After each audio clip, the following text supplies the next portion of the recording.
Hello, everyone. Welcome to our Spiritual Spotlight series. Today, I am joined by Stuart Reid. He may have one of the most remarkable healing modalities to meet science and medicine, and it's called cymatics. And he has the invention of cymoscope, and he is an acoustics physics scientist and inventor who has become a real pioneer in the field of cymatics. And he assessed that sound is the foundation of almost all matter in the universe and was a potent force in the creation of the life in the primordial oceans and carries the power to heal life. Thank you so much for coming on Spiritual Spotlight series. I'm so happy you're here. Wow, thank you. Oh, that lovely introduction. I'm really happy to be with you today, Rachel. Thank you. And I'm so excited to jump into like kind of the work that you do because I do feel like musical medicine is so vital now, especially for what's going on in the world. And it's something that I've definitely been leaning more and more and more and more into in my life. And can you maybe share the journey into the world of cymatics and sound healing? What first inspired you to explore this field? Well, I had been an acoustics engineer. Thank you for the question. I'd been an acoustics engineer for, almost 30 straight years Wow. at the point when I visited the Great Pyramid with my father in 1996 in Egypt, so Cairo, Egypt, the Right. Giza Plateau, those three amazing pyramids. And the Great Pyramid in particular, is really astonishing. When you go into the Grand Gallery, as it's called, and the King's Chamber itself, and the Queen's Chamber, they all have remarkable acoustics. Because at that time I was an engineer, I wasn't a scientist at that part of my career, but I was really interested in the acoustic properties of the sarcophagus in that King's Chamber. Have you been there yourself, I Rachel? have not, but I know what you're talking about. It's very special. The chamber as a whole is, and the sarcophagus is amazingly resonant. So I lay in that sarcophagus because we actually had found ourselves all alone. We That's had been in the pyramid amazing. before, but this particular time in early 96, we were completely alone. Just happenstance, we were just lucky really. And towards lunchtime, and I think everybody that had bought a ticket had already come and gone. Anyway, so I lay in the sarcophagus and I made a vocal glissando, which is a kind of smooth, unstepped enunciation of a single tone, just to experiment a little bit with the resonant properties. And at one particular vocal pitch, it felt like every cell in my body felt like it was tingling basically, and goosebumps, broke out all over my flesh. It was an amazing experience. And that really was a kind of turning point in my life in many ways. When I look back now, exactly how things happened for me, because I then pretty much immediately, Daddy and I left the pyramid and ultimately had a chat about those effects that I had received, had experienced, and decided that I wanted to go back to the pyramid, but this time armed with acoustics instrumentation. So I did that. I did that later in 96. And that was another amazing experience, and this completely different, but still in the sarcophagus. One of the experiments that I conducted with the acoustics instrumentation caused the sarcophagus to beat like a heart, literally boom, boom, boom, boom. And the antiquities inspector, he got pretty excited about that. Actually, I think he thought I was going to damage it or something, but there was not really any chance of that. But anyway, it was an amazing experiment. And one of the aspects of that came out of it ultimately, and it's only just now, after all of these years, come to full manifestation, is because I started looking into the rebirth hypothesis relating to the Great Pyramid. It was Dr. Rene Friedman, the famous Egyptologist, who said that the Great Pyramid is a resurrection machine. In fact, all the pyramids are what she classes as resurrection machines, and the Great Pyramid is the greatest of all the resurrection Wow. machines. Anyway, so it's very much connected with rebirth symbolism. And the Egyptians were really, really big into rebirth. And it turns out that this beating heart of the sarcophagus that I discovered with sound is very much part of the, at least hypothetically anyway, of the ceremony that would have been conducted in the king's chamber. It's Wow. called the opening of the mouth ceremony. It's where the pharaoh who has just passed his body and has been embalmed, he is stood upright, all covered head to toe in bandages, and they cut open the mouth of the bandages with a little tool, little special little tool called a pesh en kef instrument. And this, according to the symbology, this reanimates him. And at the same time, the new pharaoh is in the same area, and he receives the spirit of the outgoing pharaoh. And it's a long story, but Yeah. basically, it's all connected with rebirth. And just recently, I completed a wonderful article. I say so myself.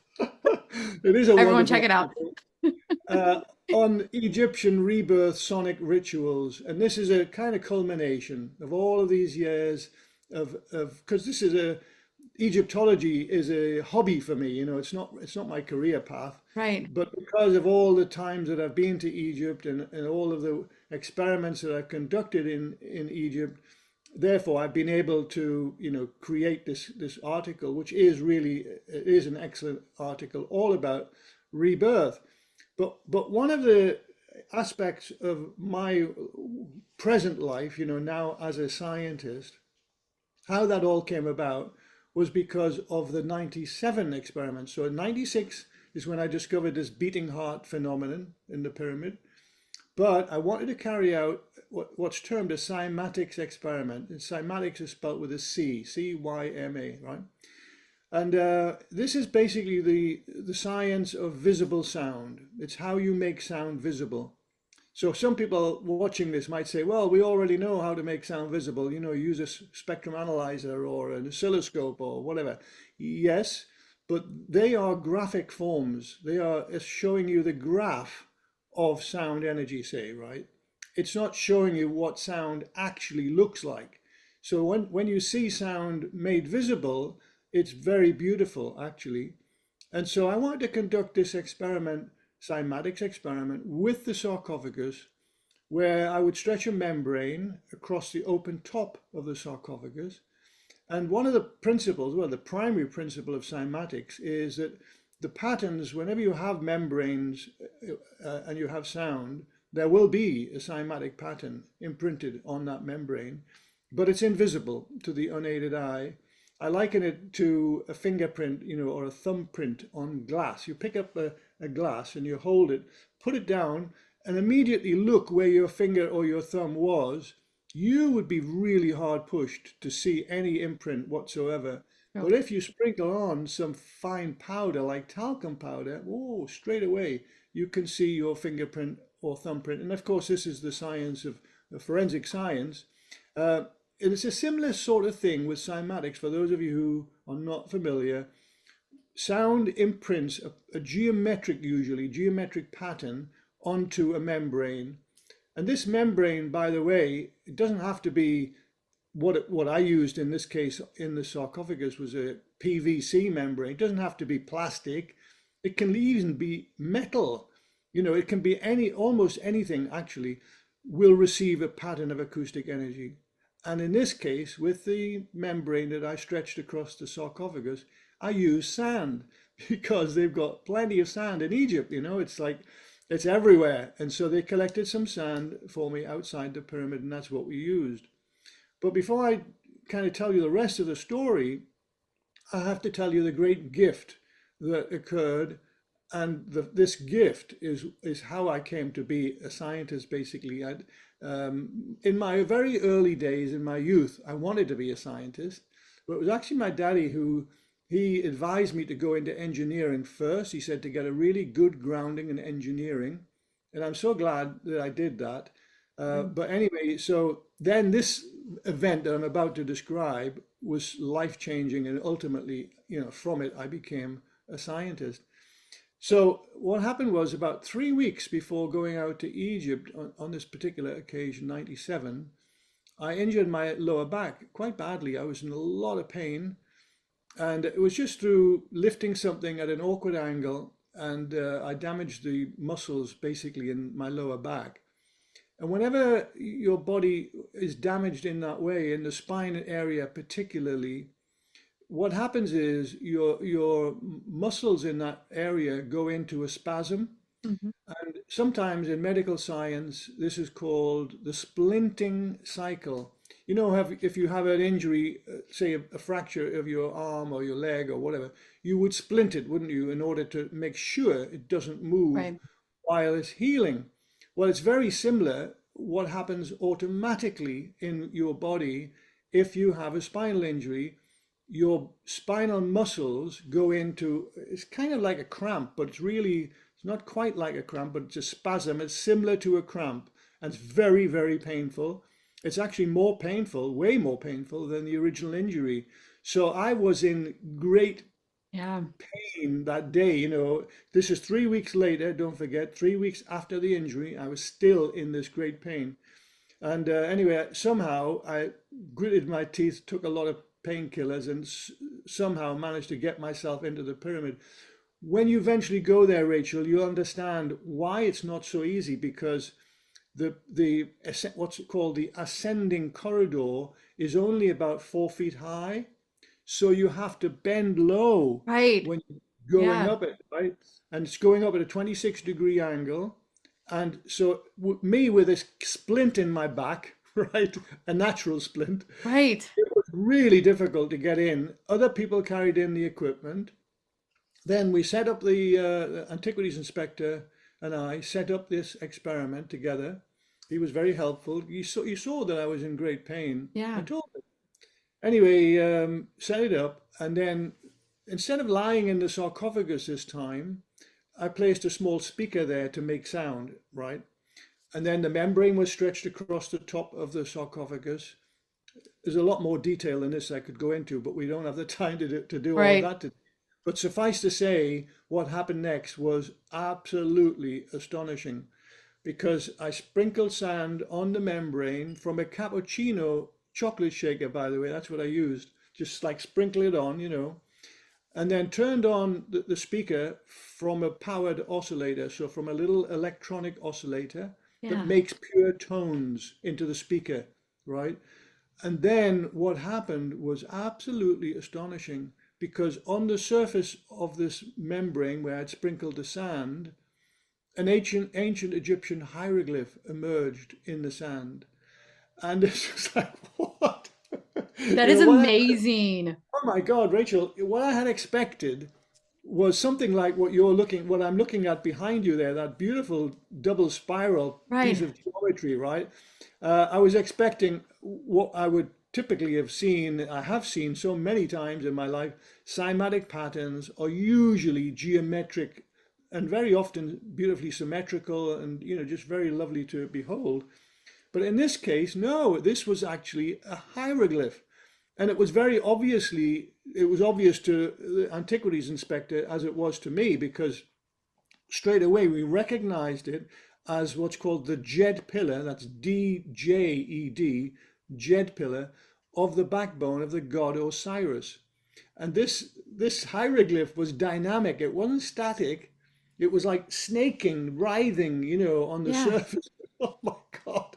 It was really quite something. And so then the antiquities inspector, who had been standing up against the north wall, filing his nails originally, looking across at me as I started this experiment, probably thinking this Englishman's a little bit crazy. But anyway, he now rushed across to where I was working with the sarcophagus, and he said, "How you do that? How you do that?" And he suddenly became very animated. And how can I help you? What can I do? He could see now that this was actually a really exciting experiment, right? And so we became a little team, and he would be scraping off the sand, and then I would, sprinkle on fresh sand, and we would change the frequency. And many of the frequencies that we looked at created a new hieroglyph. So there was a whole series Right. of these ancient Egyptian hieroglyphs, right? Well, without going into any further detail on that now, the point I want to make is that within 20 minutes of starting that experiment, I suddenly realized there was no pain in my lower back. all the pain had gone, vanished, completely gone, right? And in that moment, Rachel, I thought, I actually still remember very clearly the thought that I had after all these years, which is because it was a momentous moment Yes. in my life, and I'd had pain, severe pain for 3 weeks, Right. right? So anyway, I thought my bloodstream is flowing with endorphins because I'm so excited, and of course, it was a peak experience in my life. When anyone has a peak experience, then natural opioids are created, right? And these opioids give one, well, first of all, a sense of euphoria, Hmm. but also, and I was definitely that, I was euphoric, all right. But in addition to that, they wonderfully mediate pain. And so I thought in that moment, my bloodstream is flowing with endorphins. That's mediating the pain, and I'm very glad about that. And when I get back to the hotel, the effect will wear off and the pain will Right. come back. Yeah. But the pain never did come back, right? So then I knew that something really very, very important had happened that ultimately would be important for medical science, right? And the Absolutely. other aspect of that amazing experiment was that the ancient Egyptian hieroglyph aspect of it said to me that this could be a new tool for science. If we can find ancient Egyptian hieroglyphs in an ancient Egyptian sarcophagus, what else can we find with this Absolutely. method of this scientific method? Anyway, so that set me on a completely different life path. At that time, I was an acoustics engineer. I was running my own acoustics consultancy business. As soon as I got back to the UK, I began to make plans to sell that business and to move into science, to actually Right. become a scientist. And so that's exactly what's happened. So in all those years since then, I've been studying the biology of sound frequencies and music frequencies and how they support healing in the body, and also developing this new instrument, this we call the cymoscope. You see an iteration of it behind me here. Right. This is the portable model, which, by the way, we want to take back to where it had its genesis in 97 in the Great Pyramid. We're trying to get permission right now to do just that. And that'll be Some. an exciting Yeah. experiment when we go back there. But that's the life path that I've been on, Rachel, since Wow. since those amazing experiments. So I do want to talk about the cymoscope. So that is a groundbreaking invention. How does it work, and what have been maybe some of the most surprising discoveries while using it? Well, great questions. Thank you. Well, first of all, how it works is very similar to that simple experiment that we conducted in the King's Chamber, where you have a membrane. We had a speaker in that case, if you remember, in the bottom Right. of the sarcophagus. That made the sound. And then whenever you have sound present and you have a membrane present, the principle of cymatics is there will be a pattern of acoustic energy imprinted on that membrane, usually invisible to the unaided eye, right? Well, the same principle is at work in this beautiful little instrument that you see behind me. But instead of using, uh, say, plastic as a membrane, we now use the surface of water, just very, very pure water. And that's medical grade water, the kind of water that you could inject into your vascular system, into your veins if you wanted to. So very pure, and that the surface of it is exquisitely sensitive to sound. So when we use the term inject, when we inject sound into that water, it organizes all of the molecules in that water. So not only on the surface, right, which certainly does that, but also into the depths of the water. And so trillions and trillions of molecules of water are in a blink of an eye are organized into great beauty. And that's the cymatic pattern, which is a kind of an analog or a model of the sound that you inject into the water. Now, I should, explain the difference between an instrument like this Hmm. and what a lot of people do at home with cymatic apparatus at home, because a lot of people now are really excited about cymatics, and for good reason. It is an amazing new science. However, one of the aspects to the cymoscope instrument that makes it completely different to what you might be able to do at home, for example, excuse me, is that all objects in the universe have resonant properties, basically, resonant frequencies, Hmm. a frequency of sound at which they are most resonant. And there's no exception. Every object does have these, natural resonances, natural resonant properties. The same is true of the cymoscope instrument, and the same is true of all the home experimenters who are working with cymatics, right? The difference is that with this instrument, we have identified within the mechanical systems of the instrument, we have identified those resonant frequencies, and then we tune them out electronically. So now we have a kind of virtually a flat response to any sound that we put in, Mm. that we inject in within the bandwidth of that instrument, right? So now we get a really accurate and replicable model of a sound when we inject it into the cymoscope. So going on from there to the second part of your question, we have made some amazing discoveries with the cymoscope instrument. One of them, many years ago now, was with working with dolphins. So a good friend of ours now in Florida, Jack Kasowitz, he and his wife Donna, they work with dolphins, a lot. And Jack had an amazing idea. Uh, he contacted me, told me about this idea, and said, "John, what would it, what would happen if we injected a dolphin sound?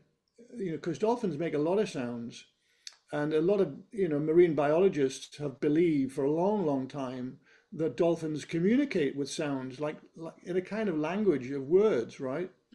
And so Jack had this idea. He said, if we inject a dolphin sound into the cymoscope, what would we see? I said, I have absolutely no idea, Jack. So, but he had this amazing idea to submerge a series of plastic objects under the water and task the dolphin to use its echolocation beam, this because dolphins can see with sound, right? So to use its echolocation beam, which is ultrasound, high frequency sound, to literally look at the object, not with its eyes, but with its ultrasound beam. Jack then had a hydrophone, which is a kind of underwater microphone, placed somewhere near the objects. And so when the sound from the dolphin reflected from the objects, the hydrophone would pick up a little bit of that sound. Well, what then happened was really quite astonishing because Jack sent me just as email attachments, right, these various sound files that he had recorded. And he didn't even tell me what these sound files were. He didn't tell me that this one is a plastic cube, this one is a plastic cross. It didn't tell me any of that. Right. I just had to do it blind, and I put these wave files, as they're called, into the cymoscope instrument one by one, and one by one I saw those objects. So I saw the plastic cube, I saw the plastic cross, I saw the ball, I saw the plastic duck, and so on. Wow. All these different objects, right, could be created with the cymoscope instrument. And so this was a kind of major discovery, really. And Hmm. what came out of that, there's still more research to do in that area, but one of the exciting aspects that came out of it is this idea that dolphins communicate with each other not in words but in pictures, and they're literally sharing pictorial information. One of the reasons we think this is the case, or why dolphins would do this, is because a pod of dolphins have a scout dolphin who circles the pod basically kind of looking out for any predators like sharks, for example. And if a dolphin, if a pilot dolphin sees a shark, for example, it would take a photograph of it, literally with its sound beam, and beam that to all the other dolphins in the pod. So suddenly, in the mind's Like, eye of the dolphins, shark, shark, and then they obviously take avoiding action. They know what to do under those kind of emergency situations, right? yeah, That's one of the scenarios that we talked about. But what I would love to do in the future, Rachel, is to make visible with the simoscope instrument a conversation between two dolphins, like interrupt their beams, right, and literally measure, record with the hydrophone the conversation, and then see what it is they're sharing with each other. right.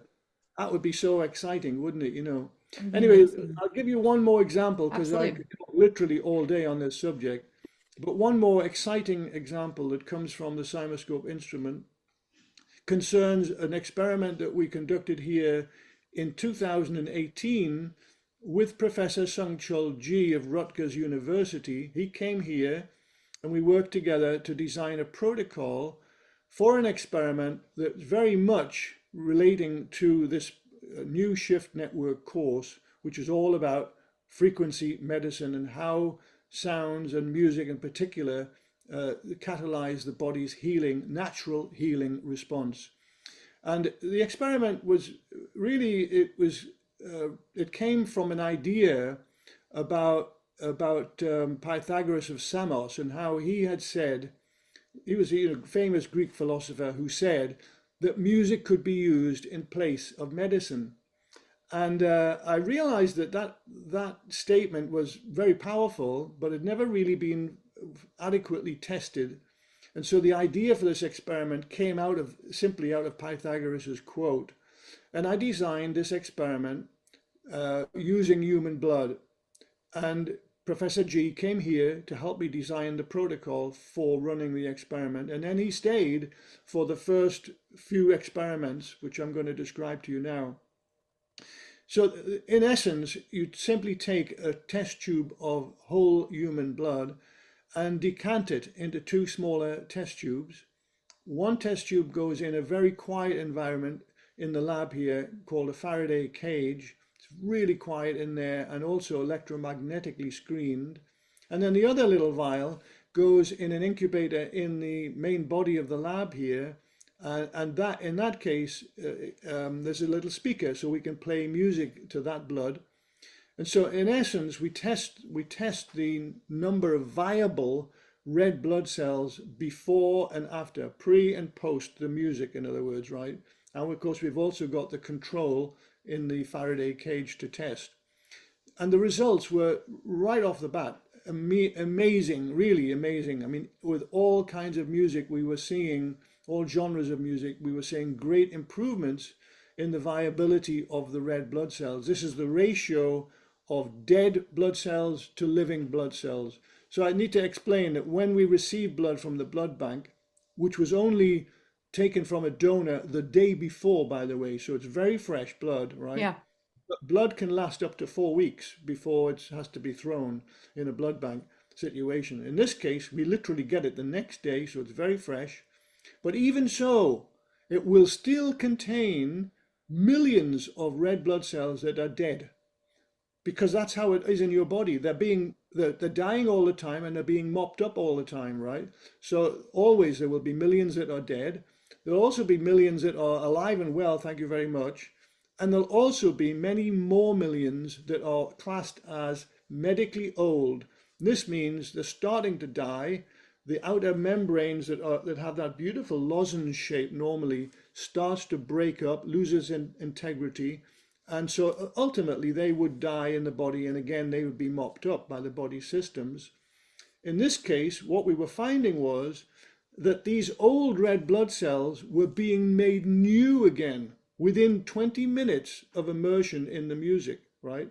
So this is why the pre and the post showed completely different results. Within about 15 to 18% rise in viability within 20 minutes, right, of immersion in music. I mean, it's pretty profound.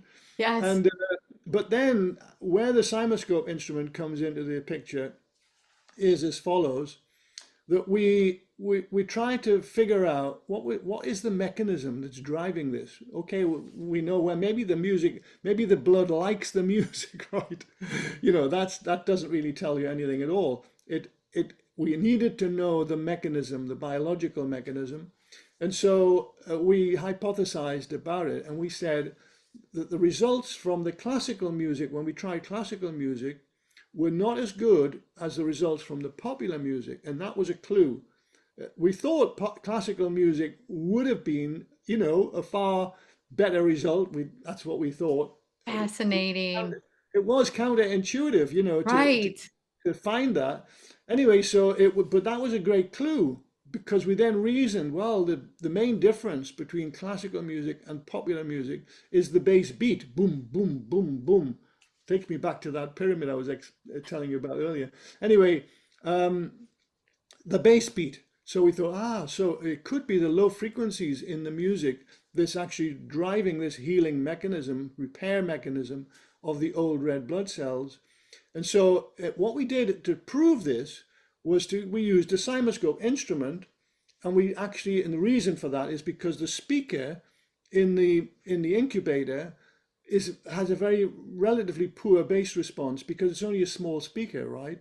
Right. So you need really big speakers if you want a really good bass response usually. But as it happens, the cymoscope instrument has an amazing frequency response. It goes down to 3 hertz. So we put some blood direct into the cymoscope instrument, and then we injected a very low frequency tone, a pure tone, into the blood, and we saw a beautiful cymatic pattern, right, on the surface of the blood. That was not a surprise, Rachel, because as I was saying earlier, when you have a membrane and you have sound, Right. you will always get a cymatic pattern. And we light it from above. And so this is how we get special lighting, makes visible the imprint of the sound in this case, on blood.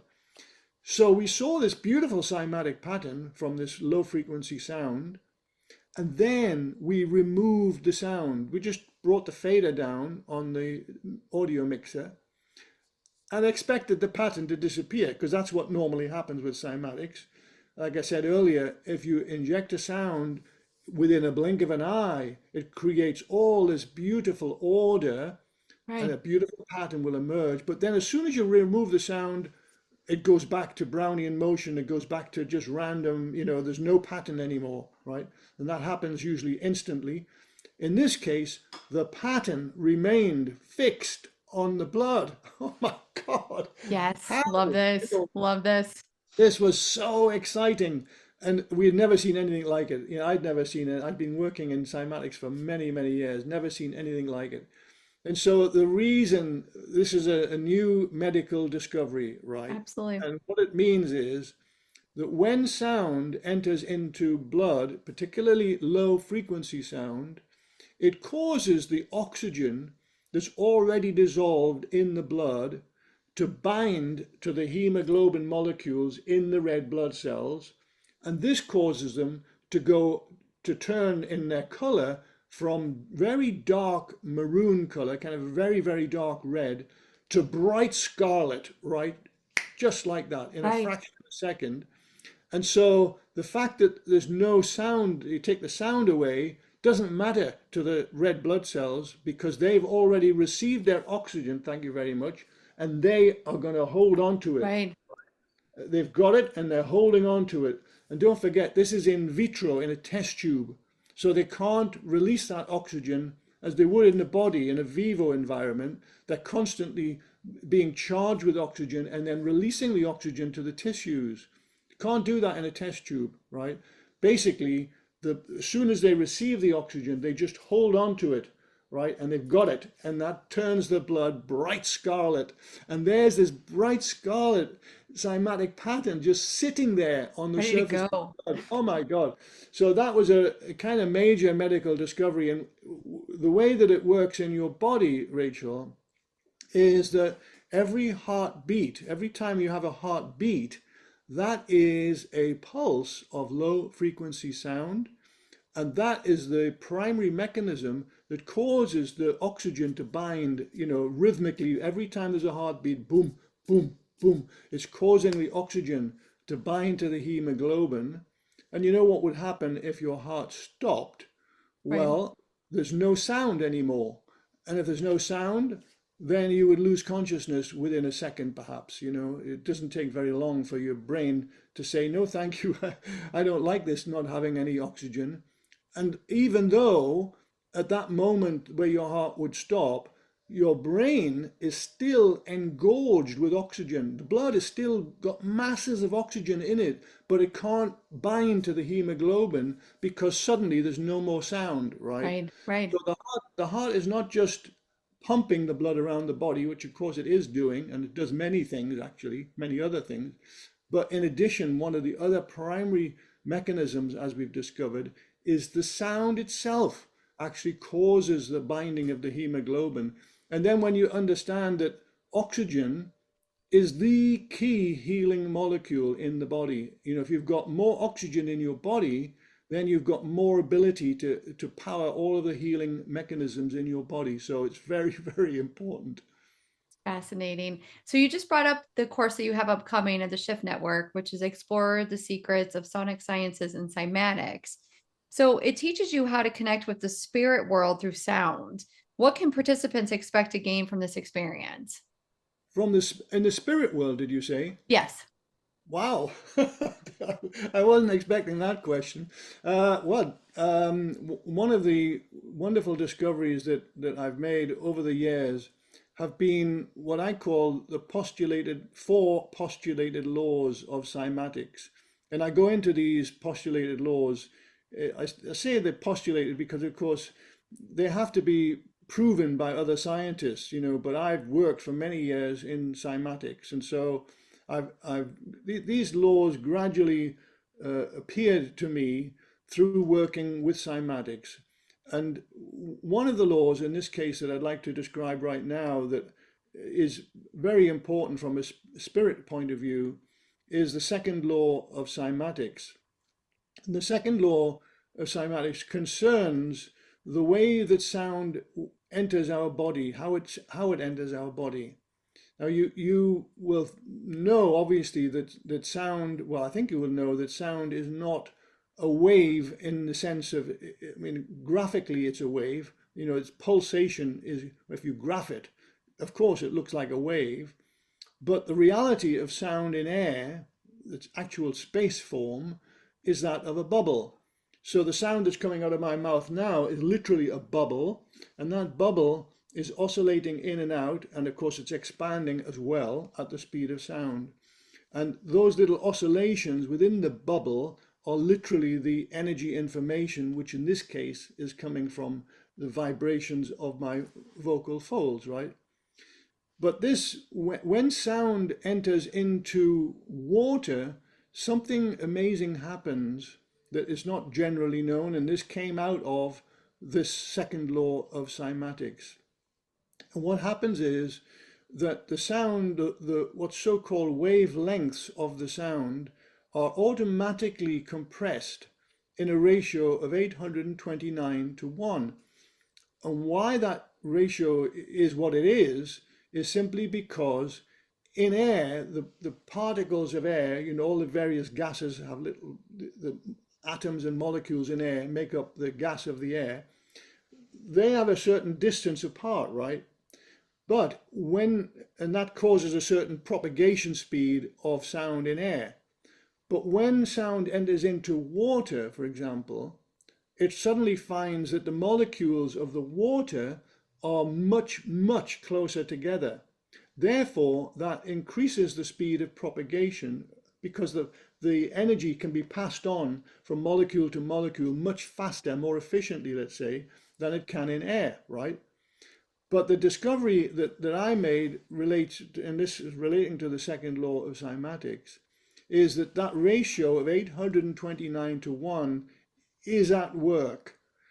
And this means that when sound frequencies enter into our eyes, which is obviously they're containing a type of water. It's not much different to water, actually, the fluid in your eyes. That water is a really beautiful medium for sound. And so the sound, literally, if you're making sound from any musical instrument, the sounds literally are entering into your eyes. They go straight through the eyeball, and then they meet the retina, which is made mainly of water. It's a form of liquid crystal. It's mainly water. Those sounds then go through into the optic nerves, which are also mainly water, liquid crystal again, and then through to where the pineal gland is in the brain. And the pineal gland is also in its own little sack of water, protective water. So it's almost like, water, water all the way through. So now you get the idea Right. that all the sounds that we're creating with musical instruments, whether that be a gong or a Tibetan bowl, or a harp or a tuning fork, whatever it is, all of those sounds are penetrating through our eyes and straight into the pineal gland. Now, of course, other aspects of the body are receiving sound as well, but I'm talking here specifically about, to answer your Yes. question about the connection with spirit, because the pineal gland has been known for millennia to be a gland that is connected with spirit, or that connects us with the divine energies, basically. Right. Even the ancient Egyptians knew this, or how they knew it is a bit of a mystery, but they did know it, and it's really pretty astonishing. Anyway, the fact is that from this second law of cymatics, we now have a way of being able to optimally stimulate our pineal gland. And how this works is, as I mentioned earlier, every object in the universe has a natural frequency of vibration. This is the frequency at which it will most readily absorb acoustic energy, say in this case. And in the case of the pineal gland, it's just the same. So all you need to do is to know the dimensions of the pineal gland in order to work backwards from this 829 ratio, right? And then you will find the frequency which is going to be optimal for optimal stimulation of that gland. And lo and behold, it is E3 on a piano, which is roughly 165 hertz, right? There's a few decimals involved, but that's essentially the frequency. So when you make E3, however you make it, whether you make it on a piano or a harp or, gongs are a very rich source of frequencies, and they've got thousands of frequencies. So you'll always be receiving E3, regardless of the fact that you're going to be receiving lots of other frequencies as well. But the fact is, when you receive E3, then you know that you are stimulating your pineal gland. And of course, because that is the gland that gives us connection to spirit, then we're going to obviously hopefully have an enhanced spiritual connection. Absolutely. Thank you so much. That's awesome. I'm excited.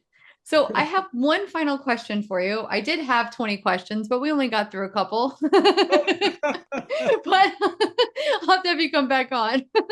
But Sure. but where do you see the future of cymatics and sound healing heading? Do you think mainstream medicine will embrace these discoveries? Well, yes, I do, because it's actually already happening, not in a major way, but it has started to happen. I'm going to give you a couple of examples here. Um, First of all, I think we should really talk about the umbrella term frequency medicine, because that's very much part of the title of this course. Yes. And frequency medicine, what does it mean? Well, it means basically a form of medicine in which energy is being applied to the body. And this energy can be sonic, it can be sound, it can be music, but equally it can be light.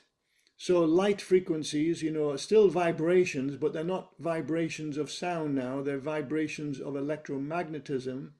And so one of the examples I'm going to mention now is that frequency medicine, although they don't use that term, but it's already being used in hospitals. and it's being used in the dermatology department, for example, where if you go into hospital with some form of skin condition, given like eczema or some other horrible skin condition, they won't give you a pharmacological pill. They won't give you a substance, to imbibe.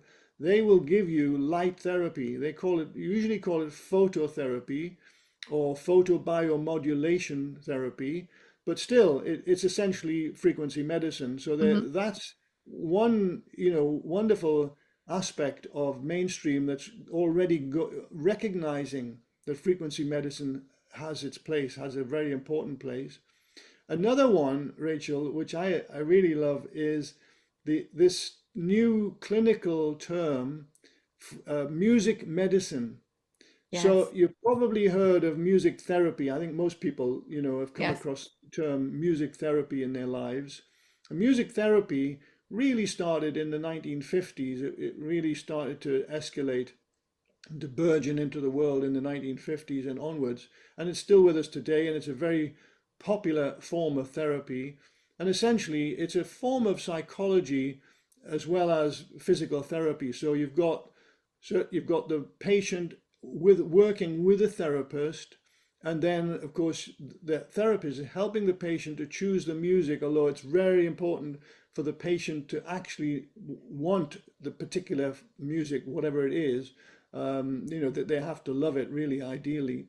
But the therapist then obviously gives them talk as well, talk therapy. And this is very important form of therapy for pre and post operative stages of a hospital stay. However, of course, there can never be enough music therapists to go around. There are millions of people in hospitals all over the world right now, but only a handful, relative handful of music therapists. So the good news is that mainstream medicine has now accepted that music has powerful therapeutic facility even without the therapist, even without the intervention of the therapist. In other words, it has physiological benefit just because of the frequencies in the music itself. That's one aspect of it. But there's another aspect to music which I think is also fairly well known now, which is that if you experience music that you particularly love, it actually has a wonderful effect on one's dopamine levels. So when dopamine is created, particularly in the brain, it's also created in the body, but when it's created in the brain, there's an immediate correlation with white blood cell proliferation. So leukocytes in the body then proliferate when you have a lot of dopamine running in your bloodstream, right? So in other words, and dopamine, by the way, has been given this title, the happy hormone. Yeah. You are feeling happy when you have an experience where you enjoy whatever that experience is, and it can come from music, but whatever, it doesn't matter what it is, you will get more dopamine in your body. And when you have more dopamine, you will have an immune system boost. Your leukocyte production will rise significantly, right? So happiness and health are very much, you know, um, in tandem. They need Right. they need to work together. It's very important to be happy. In other words, if you want a good immune system. You have And to be so in this happy. case, in music medicine, it's one of the many mechanisms that if you're enjoying the music, then you will have more dopamine in your bloodstream, and then you will have more leukocyte proliferation. So you'll have a boost of your immune system, right? There are many other mechanisms that I talk about Absolutely. in the course, Rachel, Yeah. but that's one of them. Yeah, there's 7 different modules. This course does launch on April 3rd. It's on the Shift Network. It's Explore the Secrets of Sonic Sciences and Cymatics, Musical Medicine for Radiant Healing. Also, And there's there's a bonuses. Oh yeah, there's bonuses. I'm going to give you the URL though now, because there's this beautiful, the Shift Network are wonderful for creating really concise URLs. And they've got this URL, which is frequencymedicinecourse.com. I love Oh, that. You know, it's so simple. I love that. Frequency medicinecourse.com, and that takes you straight to the page, you know, where I you love can that. register for the course. And so, yeah. Well, I want to thank you, John Stuart Reid, so much for coming on the Spiritual Spotlight series. It truly has been amazing to connect with you today. Thank you so much. Oh, it's been a great pleasure, Rachel, and I'd be happy to come back anytime and we can carry on the conversation. I'm so excited.